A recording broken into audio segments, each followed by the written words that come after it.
can shorten it a little bit so that you can have enough time for your lunch. So today's topics, I cover three topics. So why evidence synthesis, and what we have been finding based on the evidence synthesis of over 500 studies of antidepressant trials, and a little bit about the future of evidence synthesis.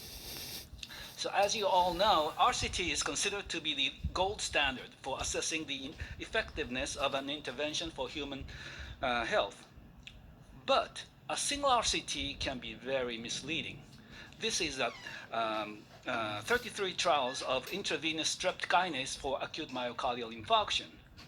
How can you tell by looking at the 33 trials that this intervention is effective? Well, by synthesizing them.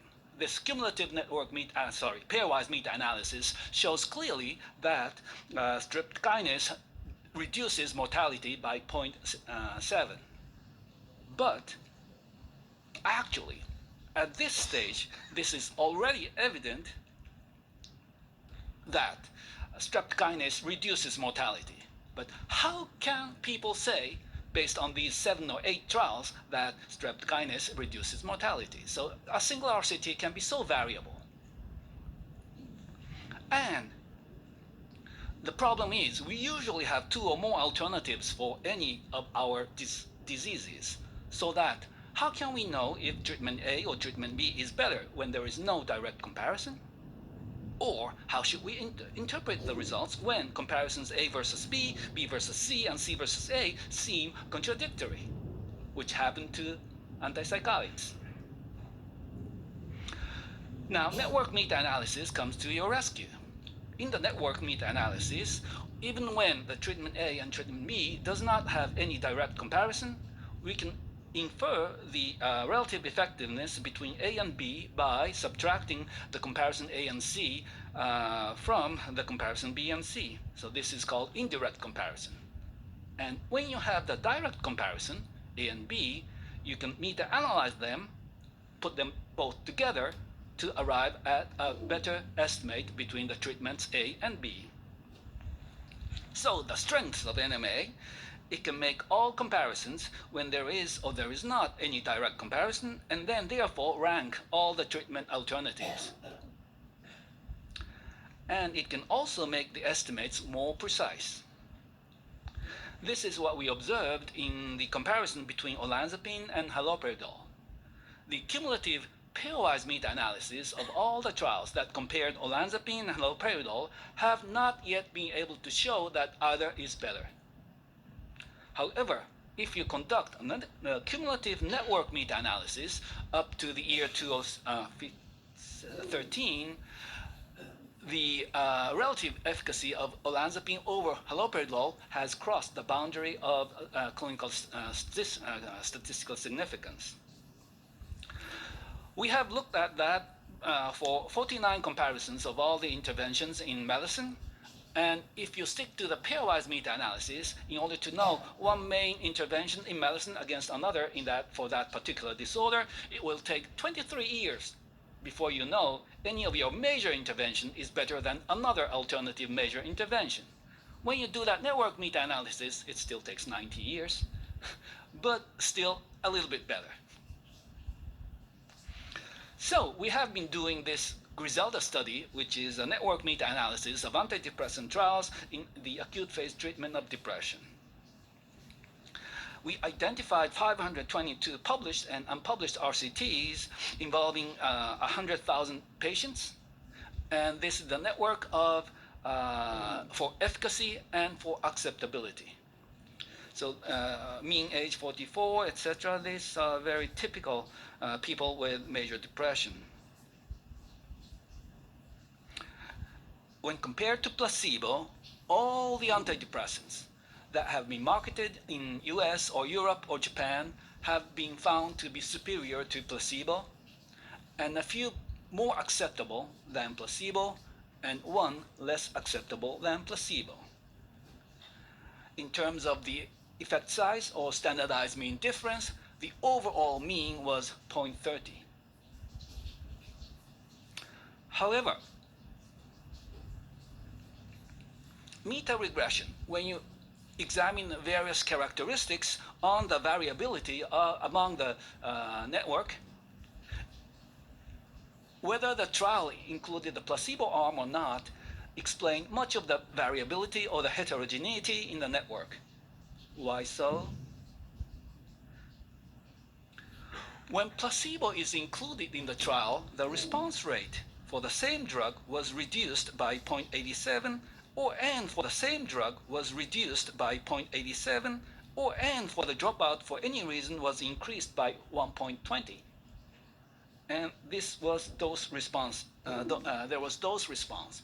So the dark blue bar represented active head-to-head trials, and the second middle blue bar represented when the percentage of the probability to be allocated to placebo was between 20 and 50%, and the light blue represented when the chances was 50 to 50. So patients receiving the same antidepressant still responded better when they knew that they would be receiving some active drug. So the inclusion of placebo arm apparently changes the nature of trials. Of course, clinicians are not interested in the placebo. They are interested in head-to-head comparisons of the active drugs. So we limited the network to 194 head-to-head trials. And here is the so-called league table of all the comparisons between the active drugs that we had included, 21 antidepressants. And here's the two-dimensional graph showing the efficacy and the acceptability in comparison with this drug. So the horizontal axis, so towards the right, more efficacy, and upper, so drugs on the upper right corner would be having more acceptability and more efficacy. So the worst was reboxetine, and the best looking was vortioxetine, not because this is Takeda Symposium, and bupropion, and escitalopram, and mirtazapine, memtriptyline, and agomelatine would be one of the better drugs. But if you look at the 95 confidence intervals around their estimates, both vortioxetine and bupropion have very wide confidence interval, meaning that we didn't have enough trials. So that would leave as more recommendable drugs these 4 drugs. We published this last year, 2 years ago in The Lancet, and made the cover story, and covered by various journals and magazines. And we had the paper had been, how can I say, rumored a lot in the SNS, and among the 4 best among the any Lancet publications. And when you look at the Twitters, you can see they were rumored all around the world. And actually, for the year 2018, out of the 2.8 million research outputs, this paper ranked 12th in terms of the rumors being talked about. So, not only that, I think Griselda's study has debunked 3 myths of antidepressants. First, as you have seen, there are meaningful differences in efficacy and acceptability among the approved available antidepressants. Second, placebo response rate is in fact not increasing in antidepressant trials. So this myth of increasing placebo response rate in antidepressant trials started in the year 2002 by this paper published in JAMA.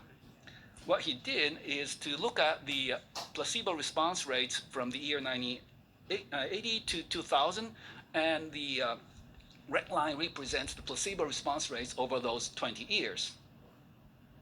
And this relationship has been replicated among pediatric antidepressant trials, or in terms of pre-post change or effect sizes.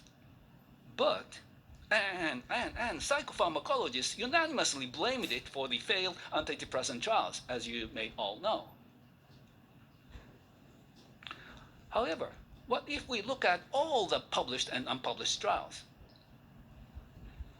We did precisely that 3 years ago, and we identified 303 placebo-controlled trials, and when we looked at when we tabulated the weighted mean proportion of responders across the 30 plus 40 years, you can see that it increased but then looked stable in the later years.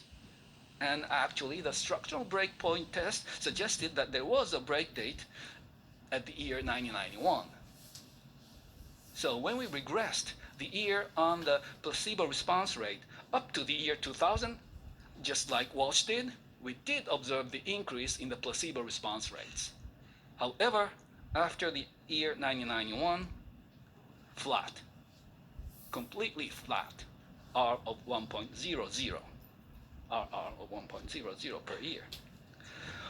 Then why are we seeing more negative trials in the last year, in the later years? Well, simply because they were hiding. As you all know, these are the 71 or 73 trials reported in the FDA reports, and half of them had not been reported, published.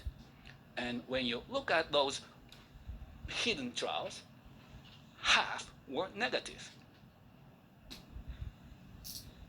And the effect size of the antidepressants, which looked like 0.41 based on the public reports, went down to 0.31, which we found also in the Griselda network meta-analysis.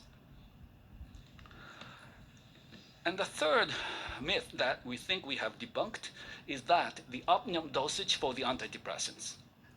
The lower end of the licensed dose provides the optimal balance between efficacy, tolerability, and acceptability. What we did is to do the so-called dose-response meta-analysis based on all the fixed-dose studies of those antidepressants.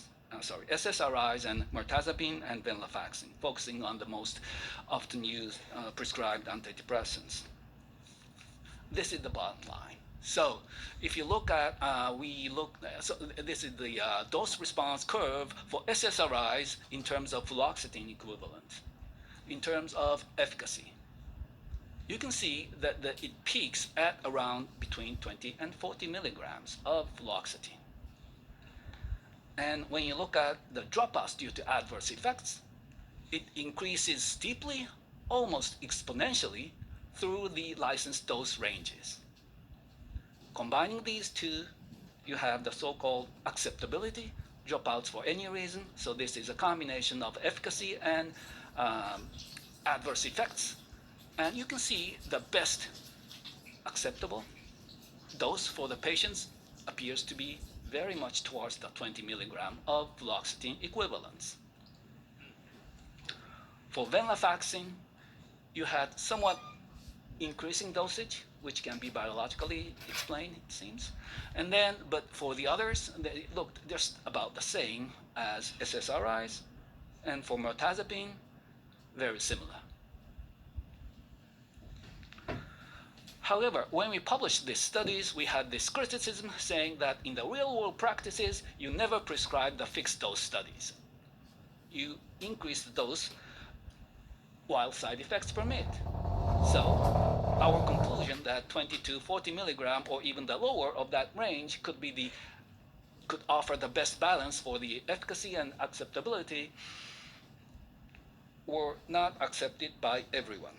So what we did is to compare the low dose 20 milligram arm fixed dose against flexible dosing studies, flexible dose arms that increased side effects permitting beyond 20 milligram.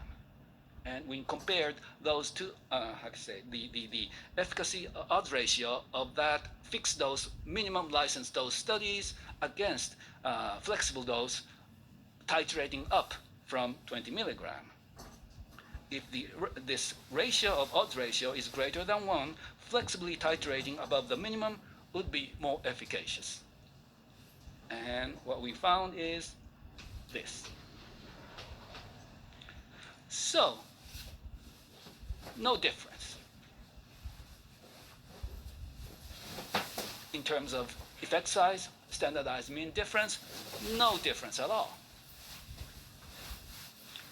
But when it comes to the dropouts due to adverse effects, yes, that's statistically not significant, but pretty much likely that even if the doctors increase the dosage, seeing the efficacy and the side effects probably results in more dropouts due to adverse effects if you increase the dosage above 20 milligram of fluoxetine equivalents.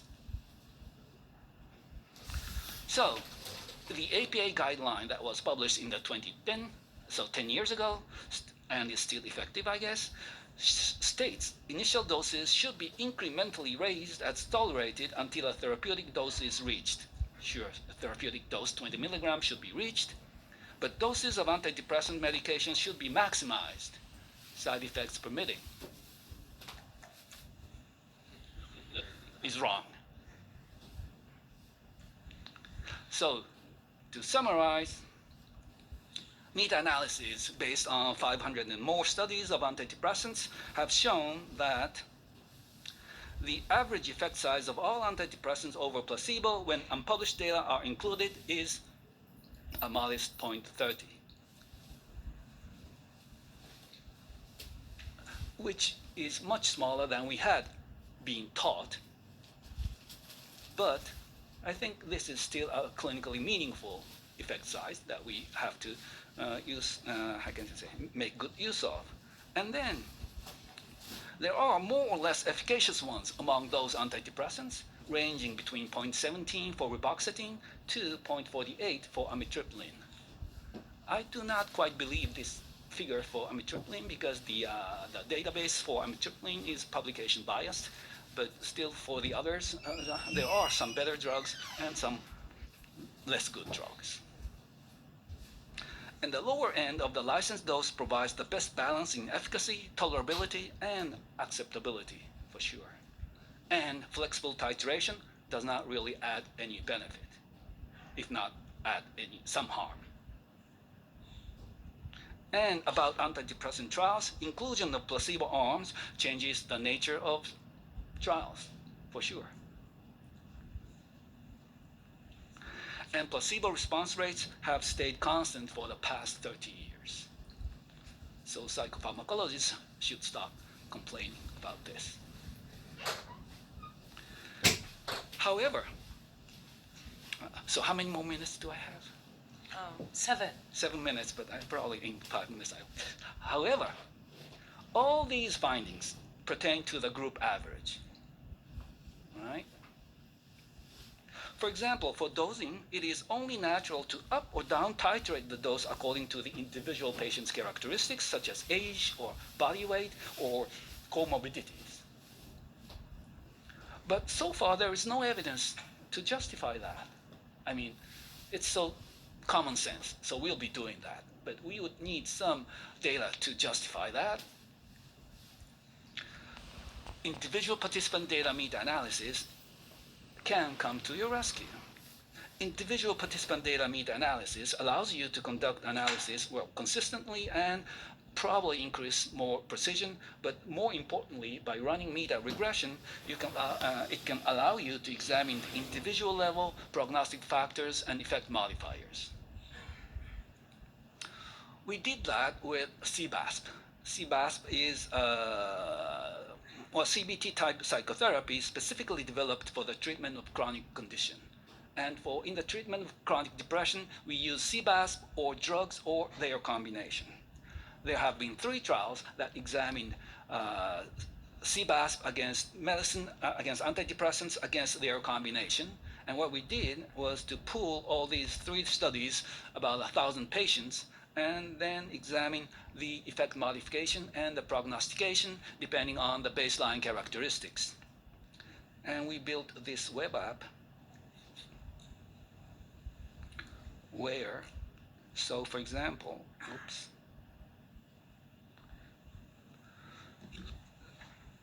so the red is CBASP, and blue is medication, and purple is their combination. So that for a patient with high depression severity and high anxiety and young person, very probably the combined therapy does better than either monotherapy. But When the patient has high depression severity but low anxiety,